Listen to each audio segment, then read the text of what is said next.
Many individuals who identify as empaths describe themselves as feeling others' pain so deeply that they become like emotional sponges. They say, "When someone nearby suffers, I suffer too. I can't turn it off or shield myself."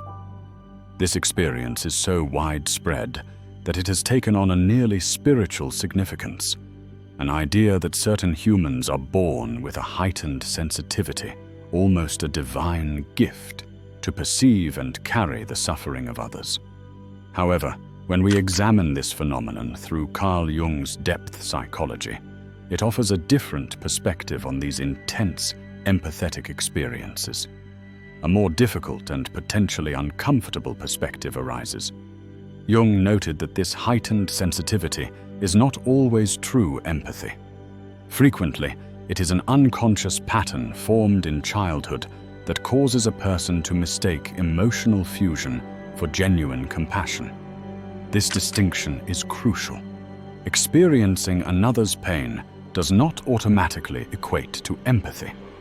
From a Jungian standpoint, authentic empathy involves maintaining clear boundaries and distinguishing what is one's own from what belongs to the other.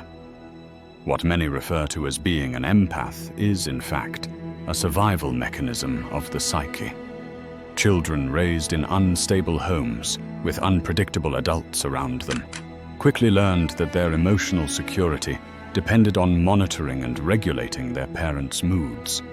It was as if the child was thinking, "If I don't manage their emotions or meet their needs, something terrible might happen." This skill, developed as a defense mechanism, often becomes a compulsion in adulthood, the urge to save, heal, or carry the pain of others. That's why Jung emphasized the importance of distinguishing genuine compassion from emotional fusion. The true empath can face the suffering of others without losing their sense of self, without taking on what isn't theirs. The wounded empath, as we might call it, dissolves into the pain of others, believing they are acting virtuously, when in reality they are unconsciously reliving the savior role they were forced to adopt in childhood. The key question this video asks is the emotional burden many carry truly a spiritual gift? Or is it a signal to turn inward, uncover hidden wounds, and start a process of individuation?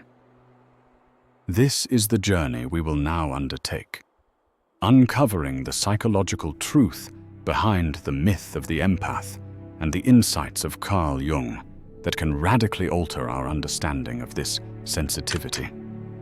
The image of the empath has been idealized into an identity, someone extraordinarily sensitive, morally superior, and doomed to suffer for the world.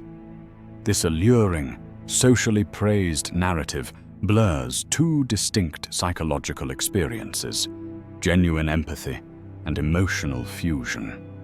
In true empathy, there is presence and differentiation. The individual perceives, understands, and maintains a healthy boundary between themselves and others, and resonates with the other's state without losing their own outline.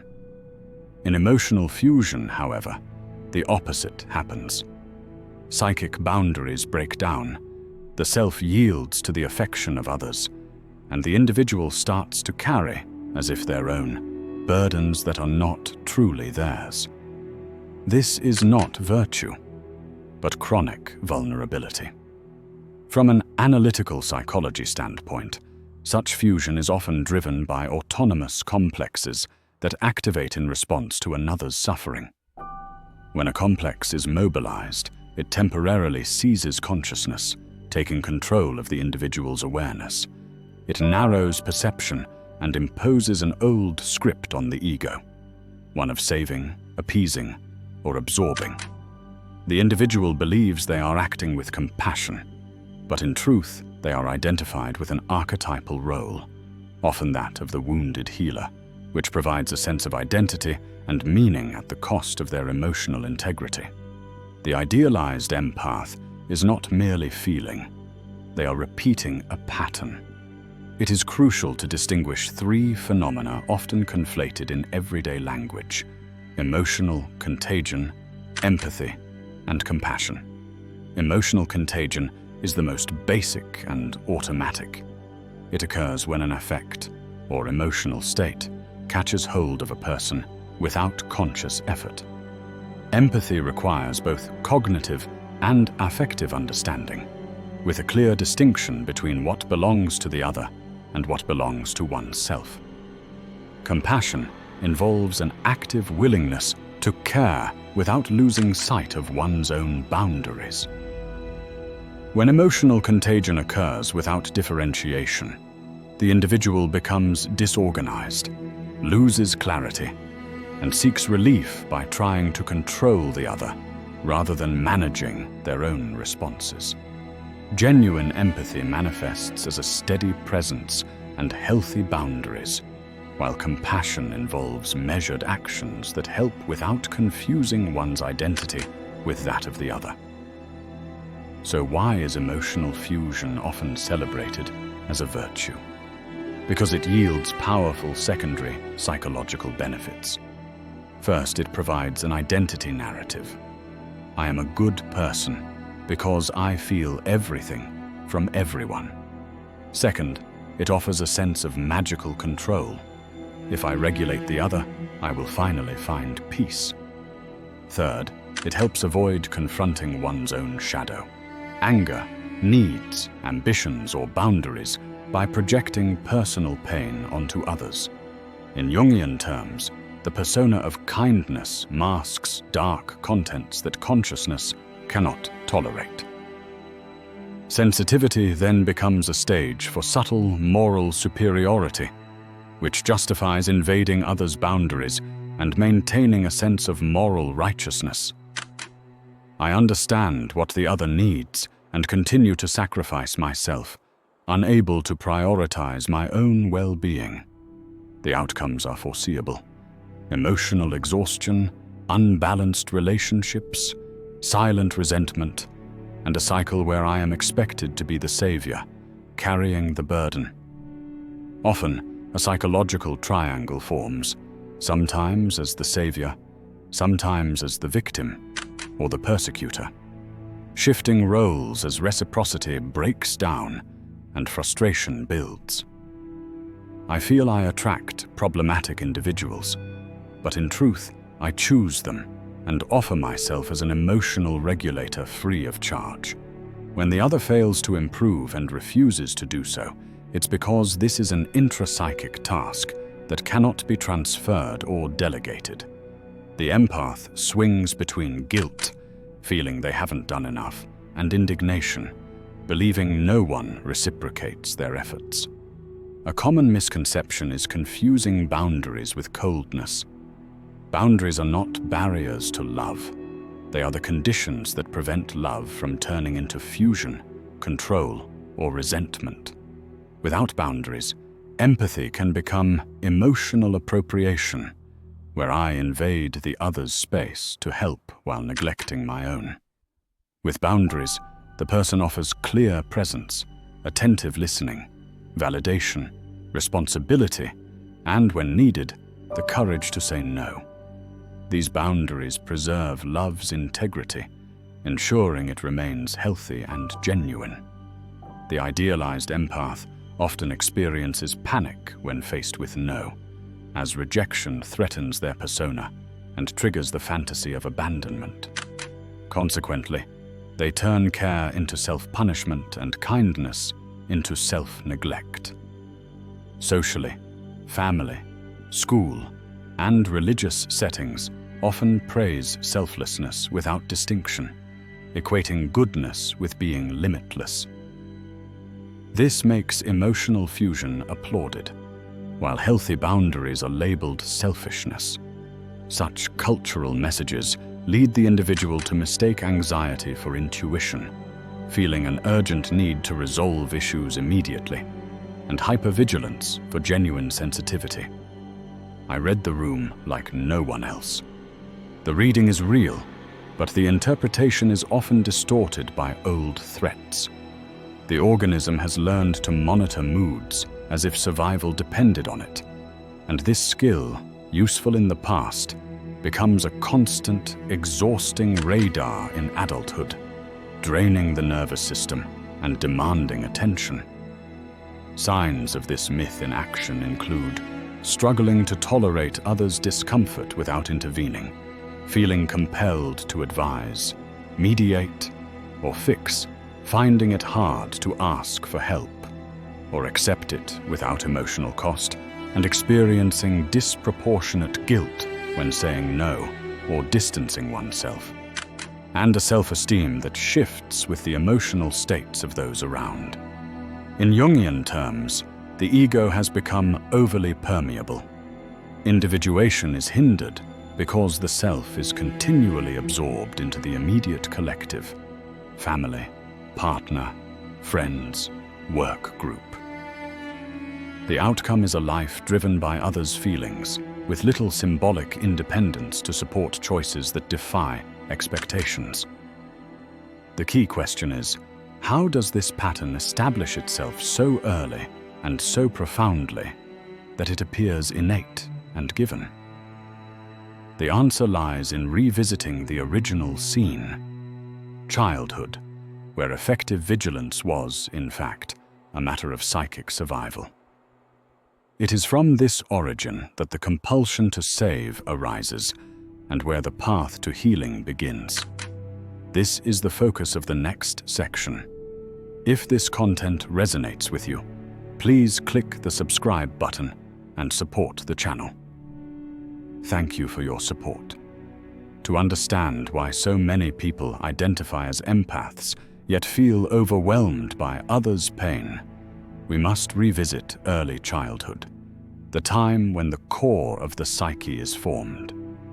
Jung noted that childhood is not merely a time of innocence, but a crucial period for developing survival mechanisms that often become unconscious patterns in adulthood.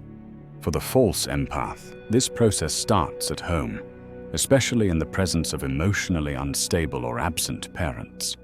The child quickly learns that their psychological safety hinges on their ability to monitor and manage the emotional states of the adults around them. Picture a child raised in an unpredictable environment. One day, the father shows affection. The next, he is furious. The mother's presence varies. Sometimes she is there, sometimes completely absent. In this situation, the child learns to read the caregiver's moods to stay safe.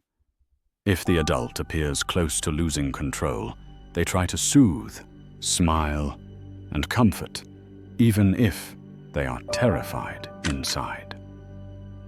When the mother is emotionally overwhelmed, the child steps into the caregiver role, reversing family roles prematurely.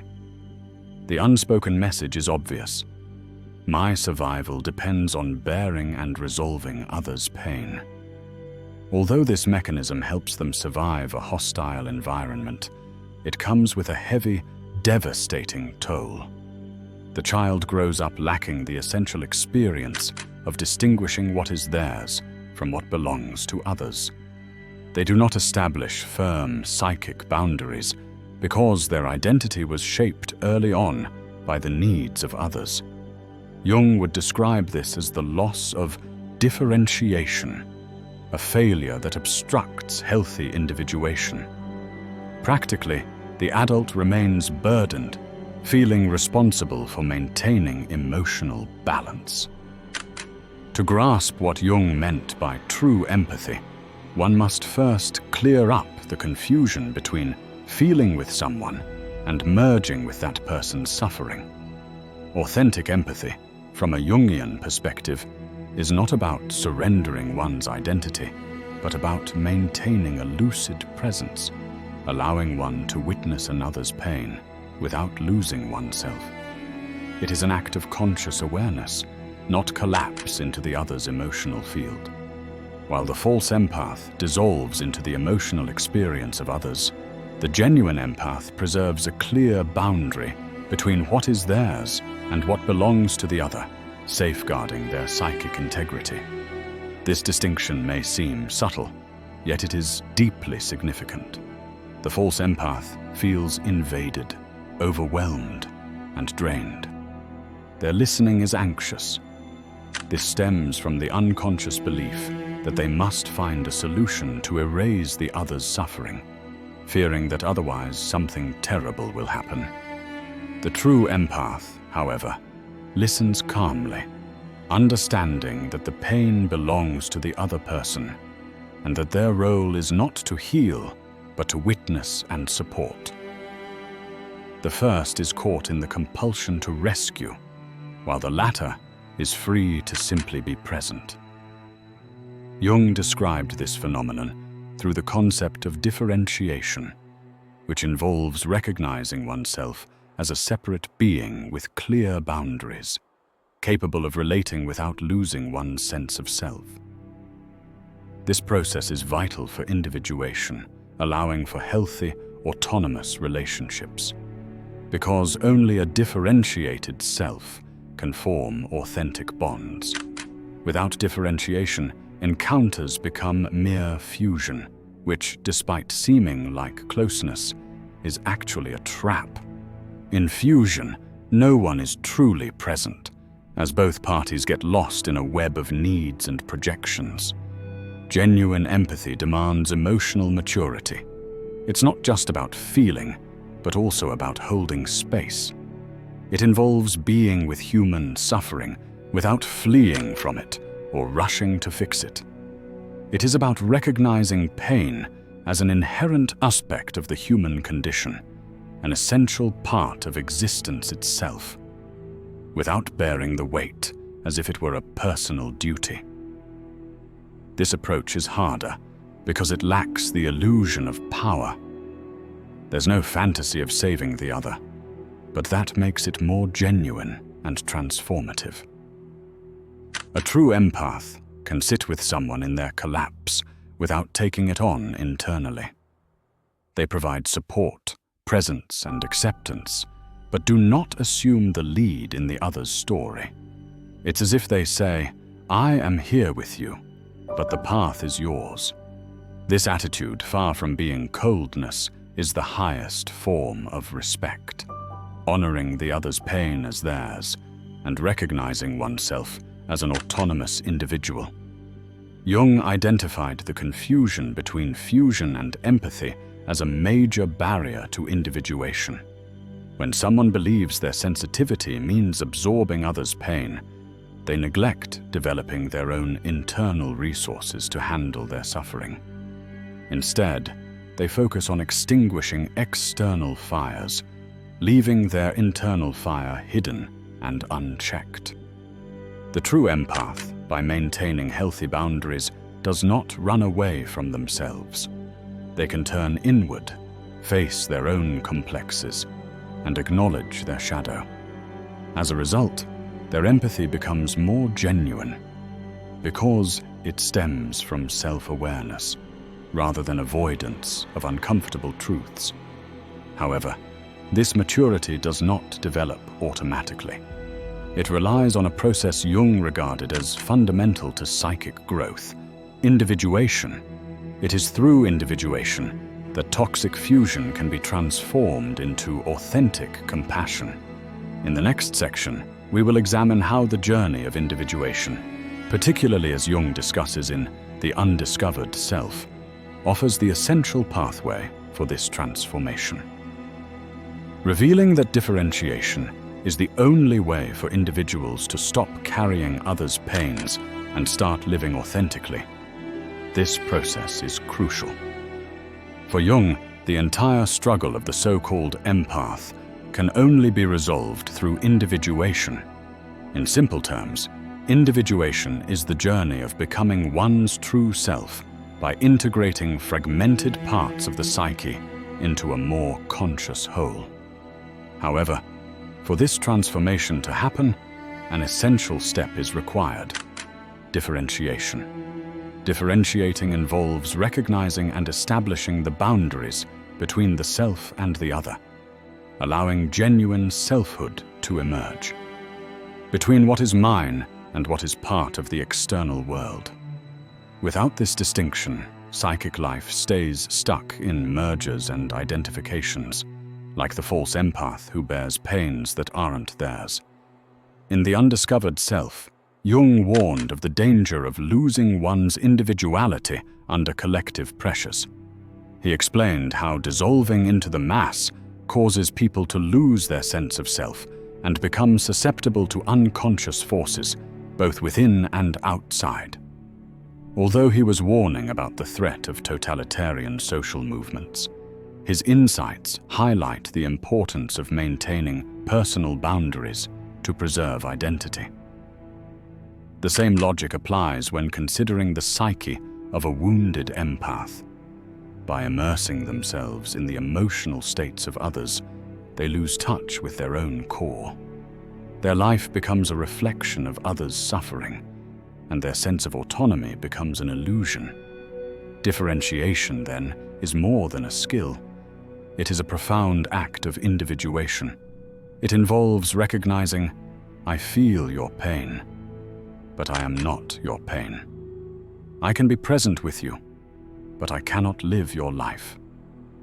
This awareness establishes a clear boundary that prevents psychic invasion and safeguards vital energy. Here, empathy shifts from a burden into a strength as the subject learns to offer presence without losing themselves. This shift demands courage. Many empaths fear that setting boundaries is selfish or cruel.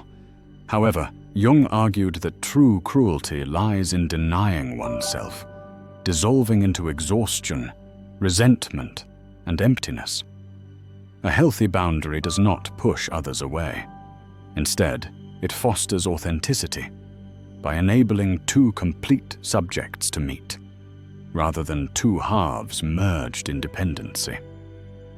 Another key point is that individuation requires facing one's own shadow. The false empath, by fixating on others' pain, remains distracted from their own unresolved wounds. But individuation is unyielding. It calls for the individual to delve into their deepest, darkest layers, confront the complexes that control them, and acknowledge the desires, fears, and traumas they prefer to ignore. Only through this process can they reclaim the energy wasted on futile attempts to heal others. This journey does not mean abandoning compassion, but rather rescuing it from distortion. Genuine compassion emerges from an integrated self, which understands it cannot save anyone, but can be present with dignity and clarity. At this moment, the individual begins to feel a deep relief, the realization that they can love without burden, support without losing themselves, and be together without dissolving into the other. Yet recognizing this is still not enough. The crucial next step is to take a practical action toward healing, admitting that the urge to save others may be a way to avoid confronting their own wounded inner child.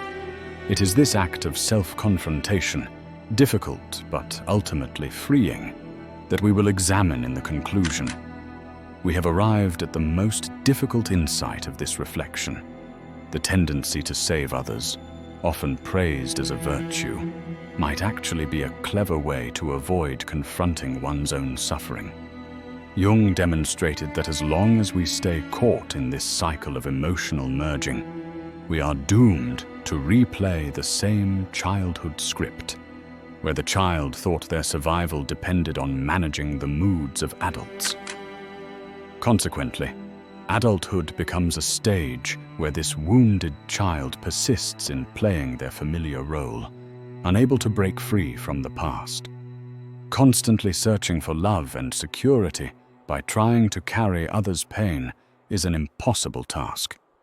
True liberation starts when one recognizes this pattern, understanding they are not meant to be the emotional caretaker of the world, but to focus on their own individuation.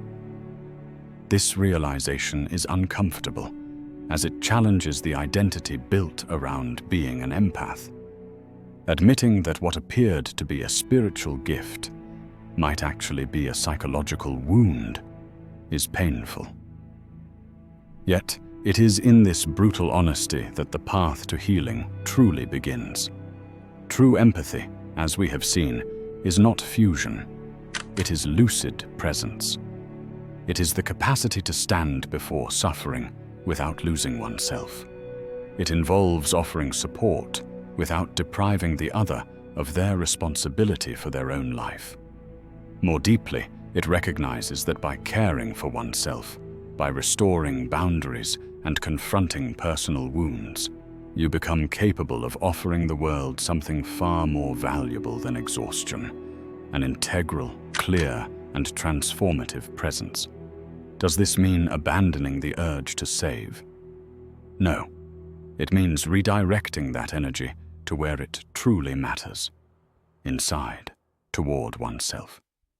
It involves turning inward to the wounded child within and offering them what they never received: care, boundaries, attentive listening, and genuine compassion. As this part of oneself begins to heal and integrate, the heavy burden that once felt unavoidable starts to lift. Life no longer becomes a weight carried for others' sake, but transforms into a journey of true individuation, where compassion flows not from a desire to merge, but from the freedom to be whole in the presence of others. Now, I invite you to pause and reflect. Have you ever found yourself caught in this cycle of carrying pains that are not truly yours? Have you ever felt drained from trying to fix everyone while secretly yearning for someone to care for you? Share your experience in the comments. Your story might resonate with others who are also silently struggling. If this video provided clarity, subscribe to the channel to stay connected with more deep reflections on the human mind and Jung's ideas. And don't stop now. What's coming next is just as vital for your path of self-discovery.